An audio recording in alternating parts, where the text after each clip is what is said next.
I remember the first time I met Emily like it was yesterday.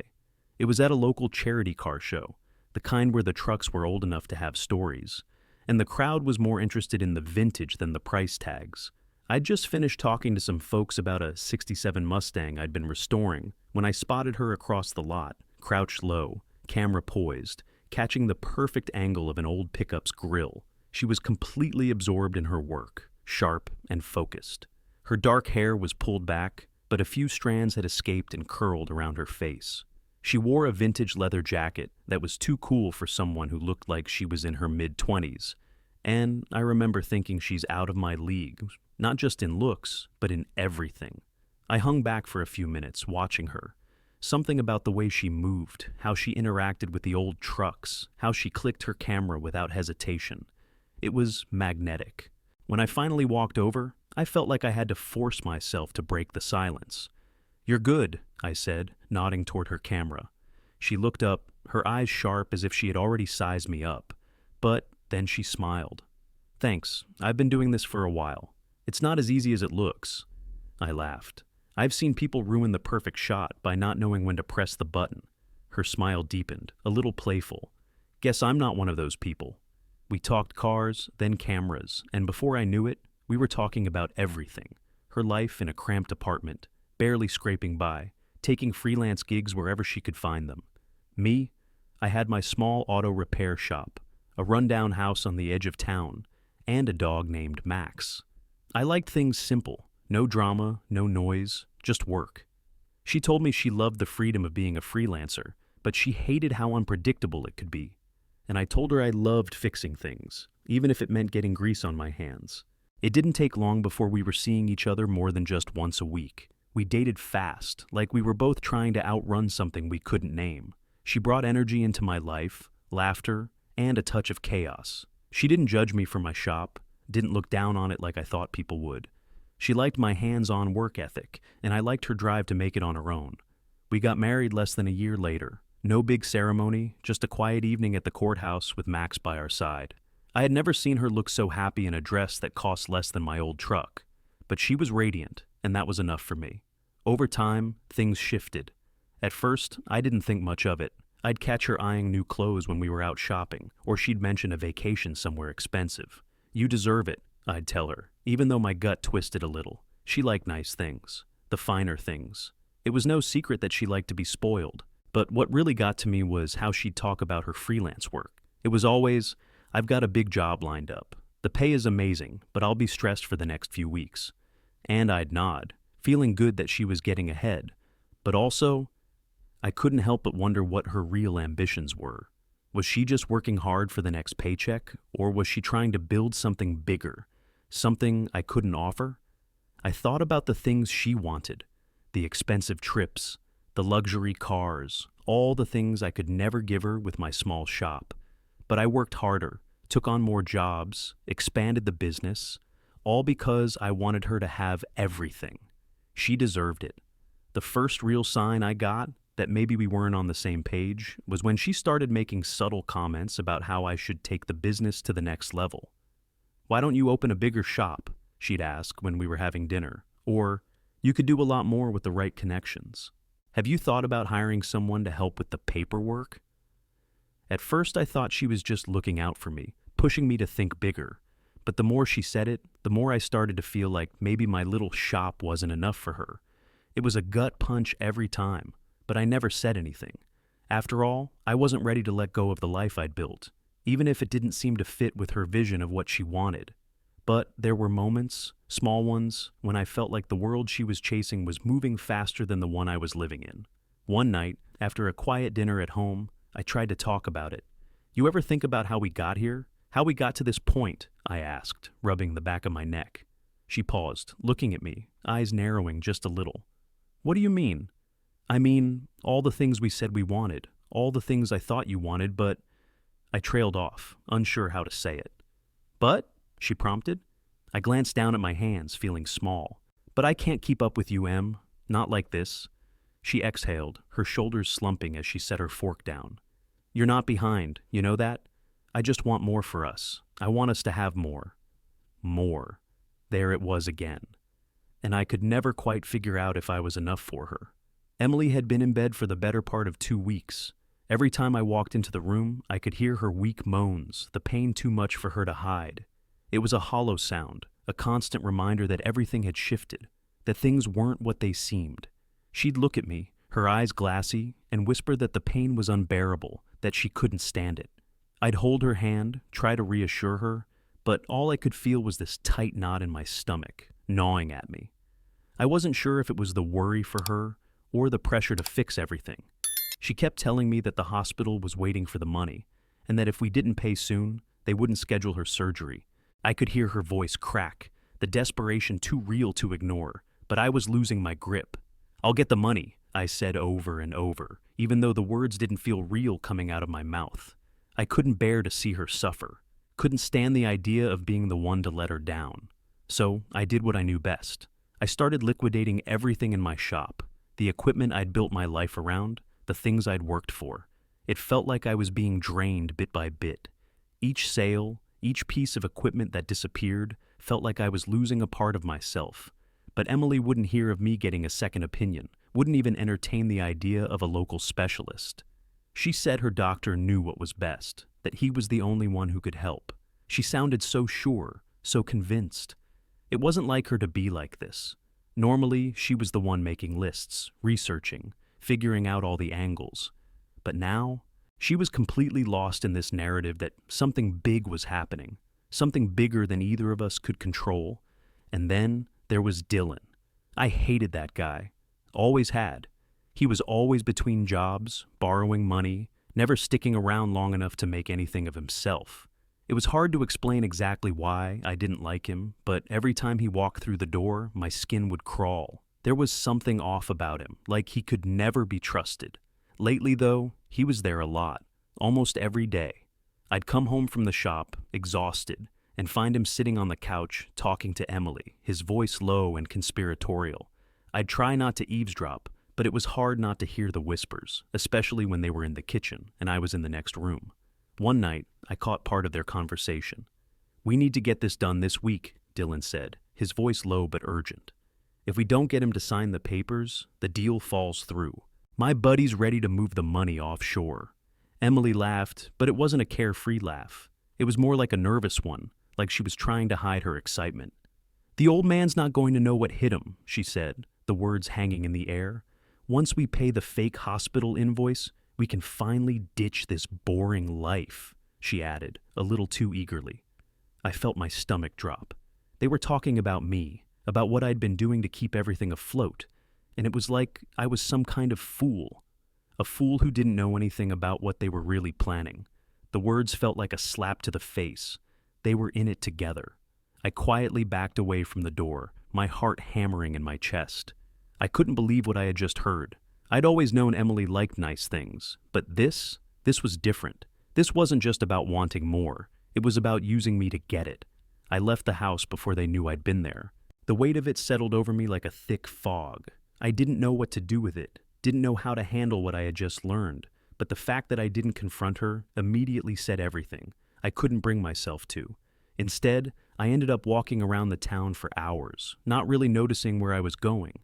My mind kept racing, replaying what I had heard over and over. My thoughts weren't even in my head anymore. They were like loud, jumbled noises that wouldn't stop. Part of me wanted to march straight back into the house and call her out on it, demand an explanation. But my legs felt heavy, like I couldn't make them move fast enough to get back to her. What would I say? How would I confront her without completely losing it? I kept thinking about everything I'd given up for her, for us. The long hours at the shop, the late nights, the times I let things slide because I wanted to be the man she needed me to be. It felt like it wasn't enough, like everything I'd done had led me here, to this moment where I didn't even know who I was anymore, or who she was. I finally found myself sitting by the river, staring at the water. I couldn't even remember how I got there, but the calm of the river seemed to make things a little clearer, even if it didn't give me any answers. I almost called my buddy from the shop, told him everything, but I stopped myself. I didn't want to admit it, didn't want to admit that I had been played, that I had been too blind to see what was really going on. I sat there for what felt like hours, alone in my thoughts, feeling like a fool. But then I heard someone call my name. I looked up, half expecting to see Emily. But it wasn't her. It was Mark. I hadn't seen him in years, Mark from high school. The guy who used to hang out at the old dive bar with me, the one who knew all the ins and outs of small town life. He looked different now, older, more polished, but the familiarity of his face brought a strange sense of comfort. "You look like hell, man," he said, walking over to where I was sitting. I chuckled bitterly. "Yeah, you could say that." "What's going on?" he asked, his eyes scanning my face. "Something's off." I sighed and looked at the ground, not sure where to start. But I didn't have to. I spilled the whole story to him. Everything about Emily, the hospital bill, the surgery, the way she'd been acting. I even told him about Dylan and the weird conversations I had overheard. Mark listened without interrupting, his eyes never leaving mine. When I finished, he leaned back, looking like he was deep in thought.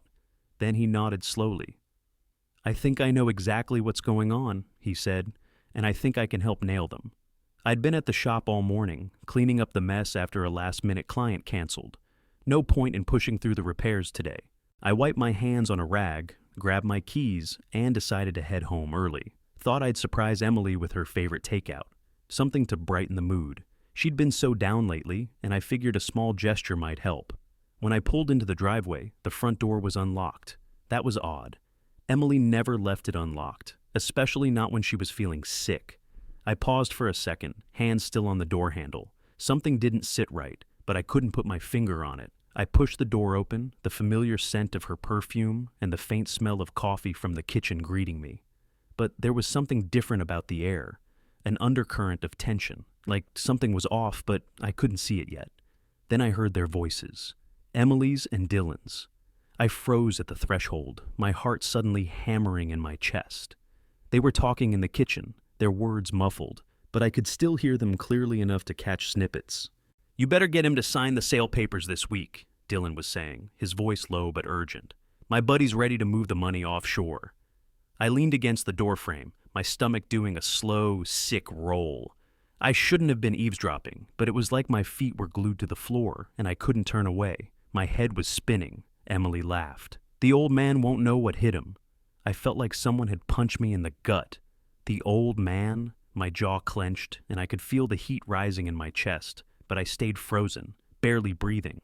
"Once we pay that fake hospital invoice," Emily continued, her voice giddy, "we can finally ditch this boring life." Ditch this boring life? That was it. The words hit me like a ton of bricks. My vision started to blur, and I couldn't breathe for a second. They were talking about me, about what I had been doing for the past few weeks, the money I'd been pulling from the shop, the way I'd been liquidating everything to pay for her surgery. It wasn't for her. It was for their plan. It was all a lie. And I was the fool at the center of it. Dylan's voice broke into my thoughts. "We can find the right buyer. Just give it time," he said, like he was already counting the money. I felt a sharp, cold nausea rise in my throat. I wanted to shout, to confront them right then, but I couldn't. I couldn't even move. I just stood there, listening to the two of them plan the future. A future that didn't include me, a future built on my ignorance. Emily laughed again, a little too loud. "Once everything's sorted, we'll finally be able to enjoy life. No more stress, no more old man dragging us down." The words "old man" rang in my ears. It was like I wasn't even a person to her anymore. I wasn't her husband. I was just a source of money, a way to get what they wanted. I backed up, stepping quietly away from the door, my heart pounding, my hands shaking. I couldn't stay there. Not now, not after what I'd just heard. I quietly left the house, not letting them know I was even there. I felt like I was suffocating. My mind was racing, spinning out of control, and my feet carried me without thinking. I didn't know where I was going. I didn't care. All I could hear were their voices in my head, taunting me. I'd given everything for her. Everything. I didn't even realize I was walking around town until I found myself at the river. The familiar sound of water flowing under the bridge should have been calming, but it didn't help.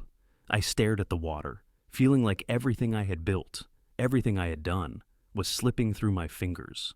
I almost pulled out my phone, almost called my buddy from the shop, but I stopped myself. I didn't want to admit it, didn't want to say out loud that I'd been played.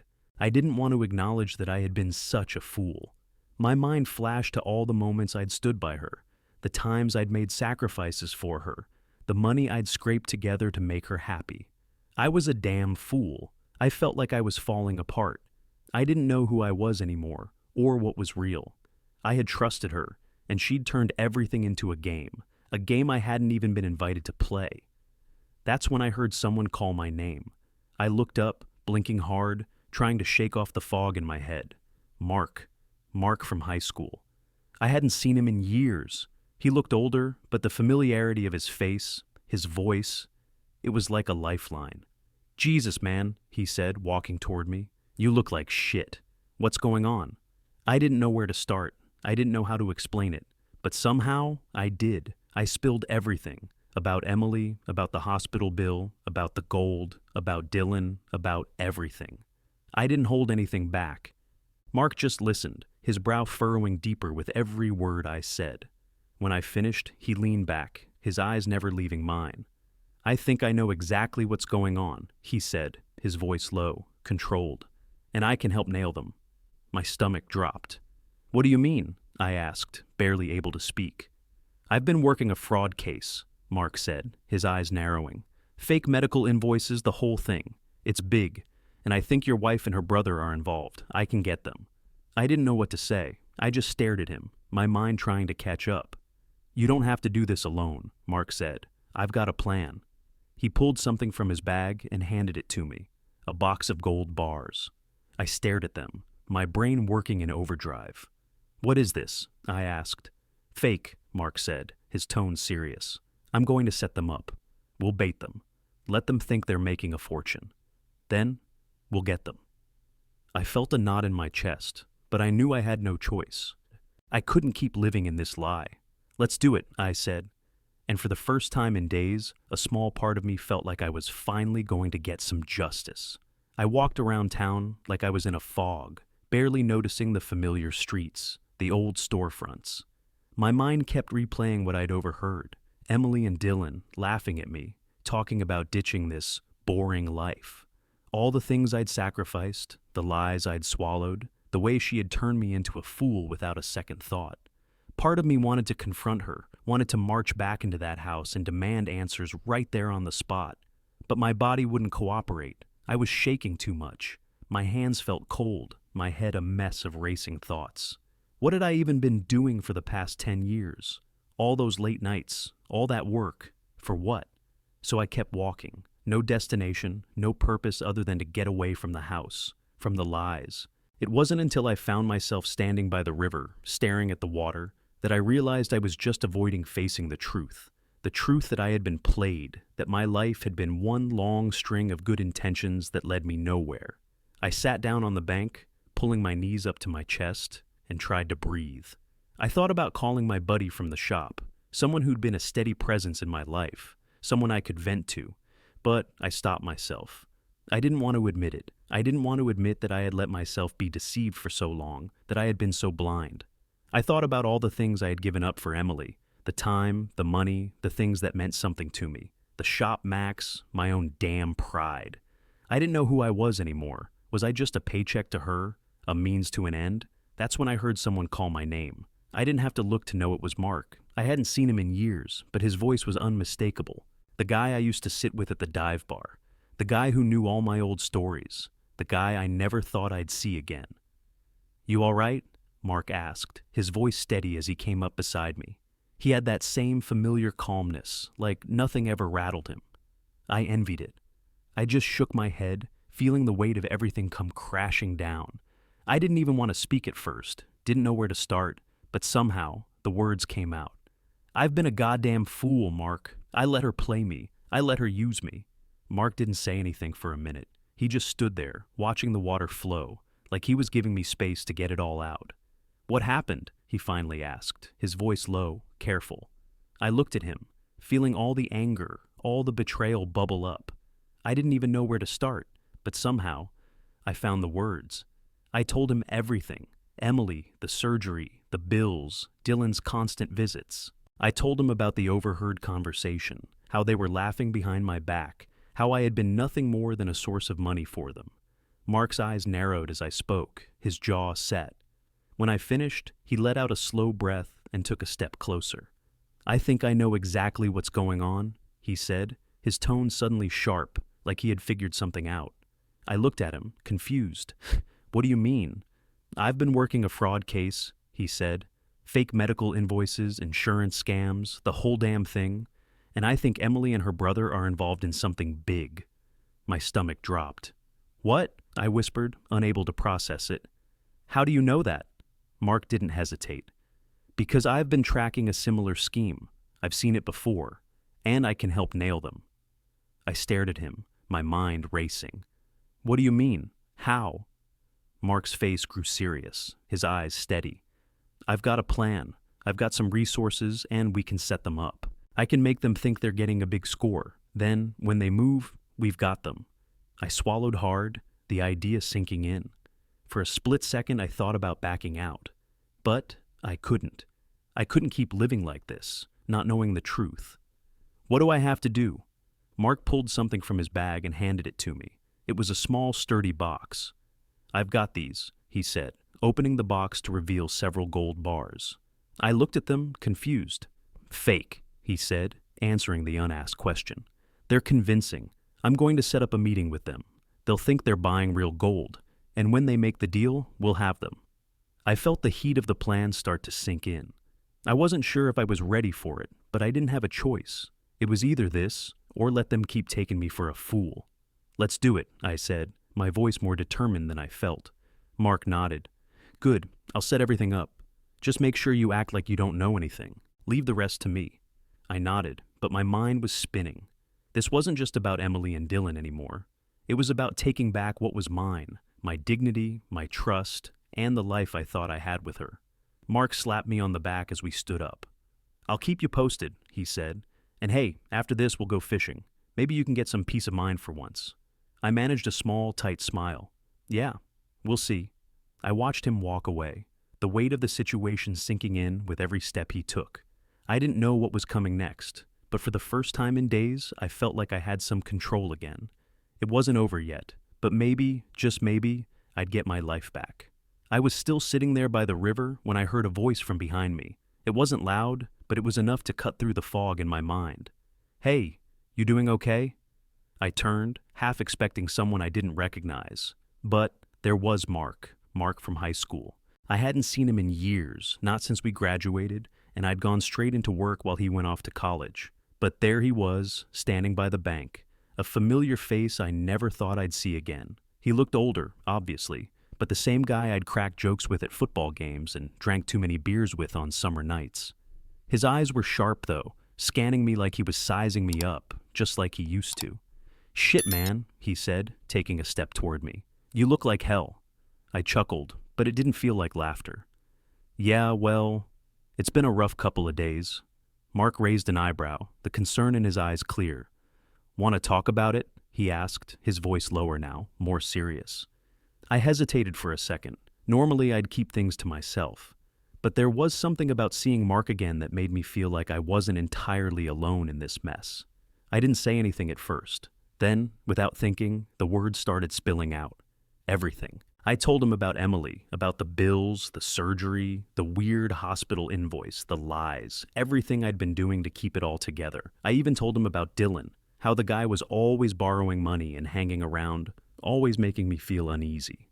And then, of course, I told him about the conversation I overheard between Emily and Dylan, how they were planning something behind my back. Mark listened without interrupting, his face hardening with every detail. I could see the gears turning in his head. When I finished, he leaned back, folding his arms across his chest. His jaw was tight, and I could tell he wasn't just hearing the words, he was processing them. I think I know exactly what's going on, Mark said after a long pause, his tone sharp, like he'd pieced it together in a way I hadn't. I blinked. What do you mean? I'm working a fraud case in town, he said, his eyes never leaving mine. Fake medical invoices, they're everywhere, and this whole thing with Emily. It sounds like they're running the same scam, falsifying bills, probably getting kickbacks from someone.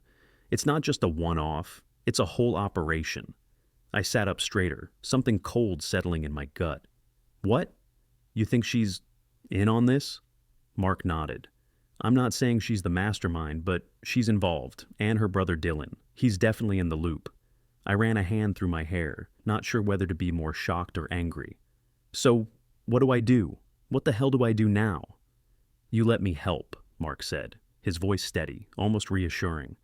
I've got resources. I can set them up. Let them think they're getting a big payout, and then we nail them. You won't even have to lift a finger. I stared at him, trying to process the words. I wasn't sure if I was relieved or terrified. You think this'll work? Mark gave me a tight smile. I know it will. I've seen it before. And I'm good at what I do. I felt a mix of something I hadn't felt in days. Hope, maybe, or just the need for something, anything to get me out of this. I nodded slowly. All right, let's do it. Mark pulled a small black bag from his side and set it on the ground between us. He unzipped it and pulled out a box, handing it to me. Inside were what looked like gold bars, heavy and gleaming in the low light of the evening. These are fake, he explained, watching me closely. Convincing as hell, though. Let them think they're worth something. And when they try to move them, we've got them. All I need from you is to play along. I stared at the gold, the weight of it in my hands making everything feel real in a way it hadn't before. This wasn't just some idea anymore. This was it. All right, I'll do it, I said, my voice steady now. Mark nodded, his gaze hardening. Good. Let's set the trap. I didn't know what would happen next. I didn't know if Emily and Dylan would bite, or if this was all going to blow up in my face. But I knew one thing. I wasn't going to keep playing the fool. I was done. I handed the box back to Mark, and we made our plans. It was time to take control. That night, I told Emily I'd sold some shop equipment to buy gold. Prices were up, I said, and it was easier to move it overseas. She barely gave me a second look as I handed her the box of gold bars, but I could see the excitement flickering in her eyes. You actually got it? She asked, her voice soft but sharp with disbelief. Yeah, I said, keeping my tone casual. I didn't want to give anything away. Mark said it'd be worth more once we move it. Her gaze dropped to the box as she slowly opened it, her fingers trembling just a bit. I could tell she was trying not to seem too eager, but it was obvious she was hooked. She ran her fingers over the fake gold, clearly impressed by how convincing it was. Dylan's gonna freak, she whispered to herself, barely containing her excitement. I swallowed the lump in my throat. This wasn't just about her health anymore. It was about something else entirely. I cleared my throat. Dylan's gonna want to help move it, right? Her eyes flicked up to meet mine. Yeah, of course, she said quickly, too quickly. He'll know exactly who to talk to. We'll make it work. She called Dylan over immediately. I could hear her voice rise as she explained the plan to him. He's gonna flip, she laughed, her excitement unmistakable. Once we sell this, we're done with all this crap. Finally, we can live how we've always wanted. Dylan didn't sound as enthusiastic. You sure it's gonna work? We don't want to risk getting caught. Emily laughed it off. Relax, it's all fake. No one's gonna know. It's just a matter of getting the right buyer. I stood there, my gut churning. This was it. They were so sure of themselves, so confident. But I wasn't going to make it easy for them, not anymore. I played the part, acting clueless as I said, I'll leave it with you guys. I need to finish closing the shop. I could hear Dylan's voice rise with plans, schemes that were meant to benefit him, and Emily's laughter in response. I couldn't stomach it anymore. I turned away, heading for the door, doing my best not to show how disgusted I was. I didn't want to hear another word of their plotting. As I left, I could barely contain the anger bubbling under the surface. She thought she had me all figured out. But this time, she was the one who was going to be played. When I got to the shop, I slammed the door behind me, trying to shake the weight of the situation off. It was over now. No more pretending, no more lies. I had to see this through. For once, I wasn't going to be the one left holding the bag. I sat in the small office of my shop, staring at the clock on the wall, my mind racing. It was just a matter of time before they thought they were in the clear, before they made their move. I didn't know how it was going to end, but for the first time in weeks, I felt like I had control again. And as much as it sickened me to admit, I was looking forward to seeing how far they would go. It wasn't long before the gold made its way into Dylan's hands. The next day, he was already talking about his contacts and how they would get it all sorted. I stayed out of it as best I could, pretending I was just a bystander in all of this. But I was waiting for the call. 2 days passed. Dylan had vanished with the gold. Emily's messages came through, telling me he was just trying to get the deal done quickly, that it would be worth it. She said he was doing it all for me, to make sure we'd have the money to pay for her surgery. I didn't believe it, not for a second. And then came the call. Mark's name lit up on my phone, and my heart skipped. I answered quickly, breathless. "What's happening?" I asked before he could say anything. "It's done," Mark said, his voice low, a hint of satisfaction in it. "They took the bait. Dylan tried to sell the gold, and when they found out it was fake, he cracked, told them everything. Your wife's not as innocent as she thinks she is." I let out a long breath, feeling my stomach drop. It was over, but I wasn't sure if relief or anger hit me harder. I just kept hearing Emily's voice, laughing, so sure of herself. "Both of them are in custody," Mark continued, "facing multiple fraud charges. This is big." I was silent for a moment, the reality of it settling in. "How do you feel about it?" Mark asked. I shook my head, though he couldn't see me. "Sick, like I'm drowning in it."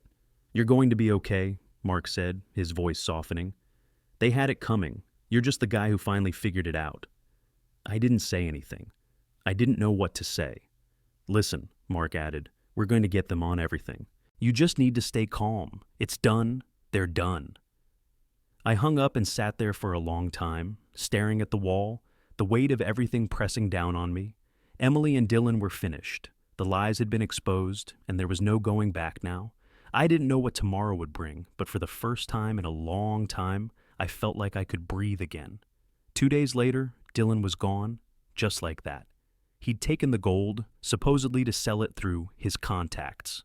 Emily told me not to worry, that he was just trying to get us more money quickly. You know, for the surgery, for everything. She acted like nothing had changed.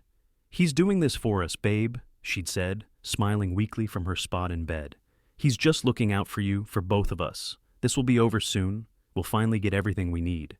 I didn't buy it. I couldn't. But I kept my mouth shut.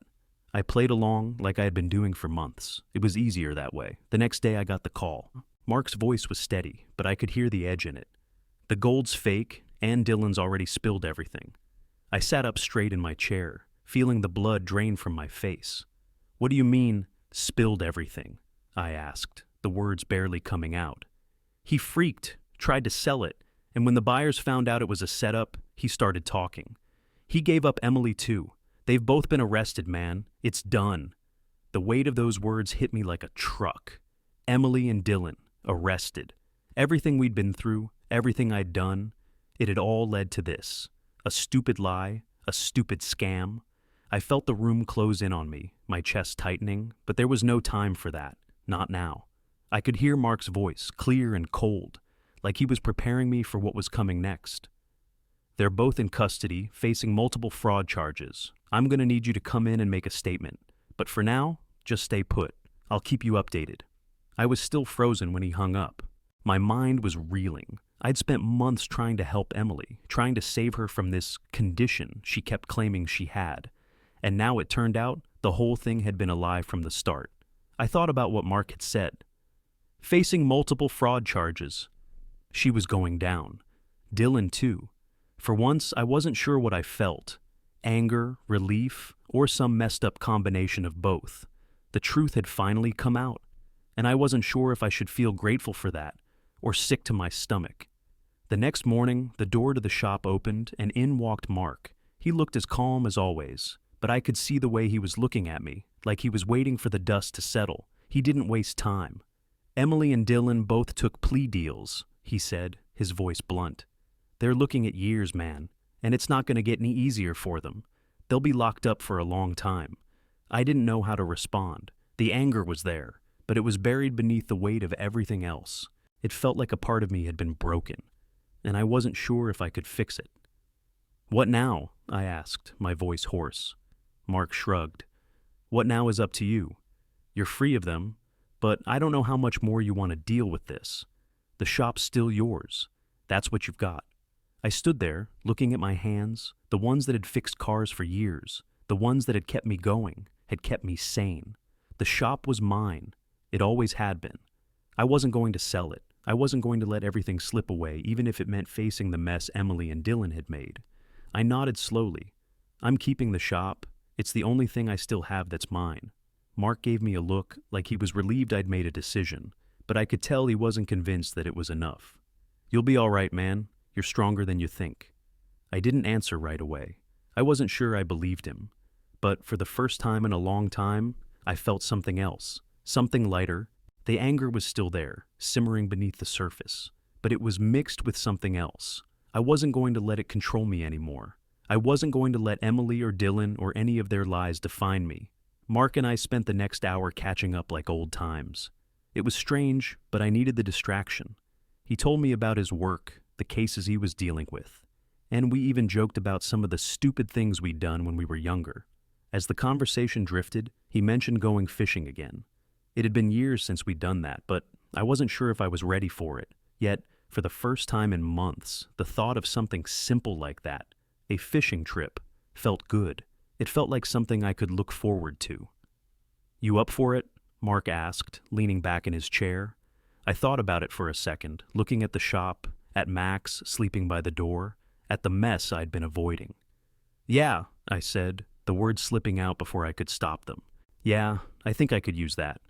Mark smiled, and for a moment, I could almost feel the weight lifting off me, just a little.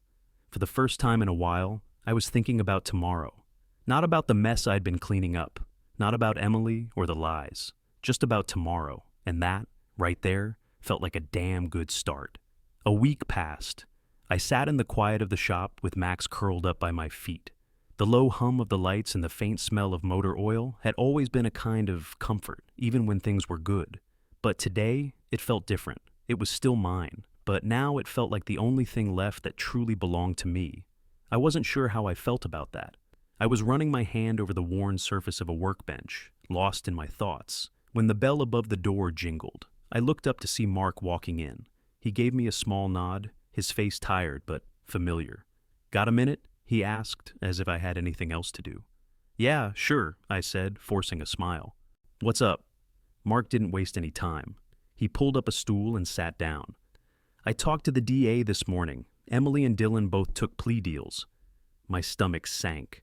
I'd been hoping, in some sick way, that this whole mess would somehow blow over, but hearing it out loud felt like a punch to the gut. "How long?" Mark looked at me for a moment before answering. "They're both looking at years. Dylan's got a little less time, but they're both going down." I took a deep breath. The relief was there, but it wasn't as satisfying as I thought it would be. It wasn't like the bad guys had lost and I had won. It felt more like watching a slow-motion train wreck, something so inevitable that the impact had lost its sting. "They deserve it," I said, the words coming out flat. I wasn't sure if I was convincing myself or Mark. Mark nodded slowly, leaning back in the stool. "Yeah, they do. But it doesn't make it easier, does it?" I didn't answer right away. The truth was, I didn't know what to feel anymore. For the first time in a long time, I wasn't consumed with anger or disbelief. I was just tired. Tired of the lies, tired of the games, tired of being the fool. "I don't know what I expected," I said finally. "I thought it would feel different. But I don't feel like I've won. I just feel like I've been played." Mark gave a short, understanding laugh. "That's because you have, man. You've been playing the good guy for so long, you forgot what it was like to stand up for yourself." He was right. The thing about being the good guy is that you don't realize how much it eats away at you until you've had enough. It had eaten at me for years. The way Emily used me, how Dylan took advantage of my generosity, the guilt I felt every time I stood up for myself, like I was betraying my own values. I sat down at the workbench, burying my face in my hands for a second. Max, sensing something was off, pushed against my leg. I ran a hand through his fur, trying to ground myself. He was the only thing left that hadn't let me down. "You know," Mark said after a moment of silence, "I've been thinking about the old days. Remember that trip to the lake we talked about taking years ago, when you were thinking about getting the shop?" I chuckled, the memory coming back in a flood. We had made plans to fish, talk about life, get away from everything. Of course, it never happened. Life always got in the way. "Yeah, I remember," I said. "I think I still have that fishing rod somewhere." Mark smirked. "It's about time we go. You need to get some air. Forget all this shit for a while. What do you say?" I thought about it for a second. The thought of taking a break, getting away from everything that had happened, sounded damn good. Maybe I wasn't ready to let go of everything, but I didn't have to deal with it all right this second. You know what? I said, looking up at him. Yeah, let's go. Mark grinned. It's about damn time. I'll make sure we don't lose any fish this time. I stood up, stretching my legs. It was funny, but the idea of spending a few days fishing didn't feel like running away. It felt like taking a breath I hadn't realized I'd been holding in. I wasn't going to let the mess Emily and Dylan had created consume me anymore. For the first time in months, I actually felt like I could look ahead. I had Max, I had the shop, and maybe, just maybe, I was starting to find myself again. Tomorrow, I would deal with the fallout, but today I was going fishing, and that was enough for now.